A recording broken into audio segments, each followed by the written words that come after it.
Shalom, saya atas nama Marini Samene, NIM 10220210082. Saya dari kelas C semester 2, Prodi Pendidikan Kristen Anak Usia Dini. Pada kesempatan saat ini saya akan menyampaikan UAS mata kuliah Psikologi Perkembangan 1 dengan materi teori perkembangan emosi. Pengertian emosi. Emosi diartikan sebagai reaksi terhadap situasi tertentu yang dilakukan oleh tubuh. Hal yang biasanya memiliki kaitan dengan aktivitas berpikir atau kognitif seseorang, yaitu sifat dan intensitas dari emosi yang dikarenakan hasil dari persepsi akan situasi yang terjadi. Emosi menjadi salah satu aspek yang memiliki pengaruh besar atas sikap manusia selama ini. Hal itu dibarengi dengan dua aspek yang lain, yaitu adanya daya pikir atau kognitif dan psikomotorik atau konatif. Biasanya emosi sering dikenal dengan aspek afektif. Hal ini merupakan dari penentuan sikap yang menjadi salah satu predisposisi dari perilaku manusia. Fungsi emosi. Fungsi emosi ini dibagi menjadi 3 bagian. Yang pertama, bertahan hidup atau survival, yaitu emosi dijadikan sebagai sarana untuk mempertahankan hidup. Dalam hal ini emosi dapat memberikan kekuatan manusia untuk mempertahankan dirinya dari gangguan atau rintangan di hidupnya. Munculnya perasaan sayang, cinta, marah, cemburu, dan benci membuat manusia akan lebih menikmati dinamika kehidupannya bersama orang lain. Hal yang kedua, emosi sebagai pembangkit energi. Dalam kehidupan, emosi mampu memberikan cinta.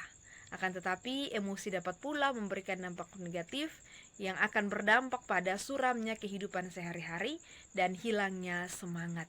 Misalnya, perasaan benci dan sedih. Yang ketiga, emosi sebagai pembawa pesan. Biasanya emosi mampu memberitahu bagaimana kondisi orang-orang yang berada di sekitar kita, terutama untuk orang-orang yang kita sayangi dan cintai, sehingga mampu melakukan apa yang sesuai dengan perasaan yang dirasakan mereka saat itu, baik dalam kondisi bahagia dengan ikut bahagia maupun kondisi sedih dengan ikut berempati. Berikut teori perkembangan emosi. Teori James Lange adalah salah satu teori emosi paling awal dari psikologi modern. Teori ini dikembangkan oleh William James dan Carl Lange pada abad ke-19. Teori tersebut berhipotesis bahwa rangsangan fisiologis menyebabkan sistem saraf otonom bereaksi yang pada gilirannya menyebabkan individu mengalami emosi.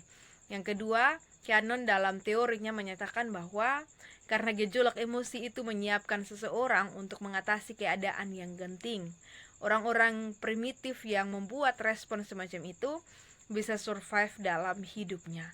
Teori ini menyebutkan emosi sebagai pengalaman subjektif psikologik atau timbul bersama-sama dengan reaksi fisiologik. Hati berdebar, tekanan darah naik, napas bertambah cepat, adrenalin dialirkan dalam darah, dan sebagainya.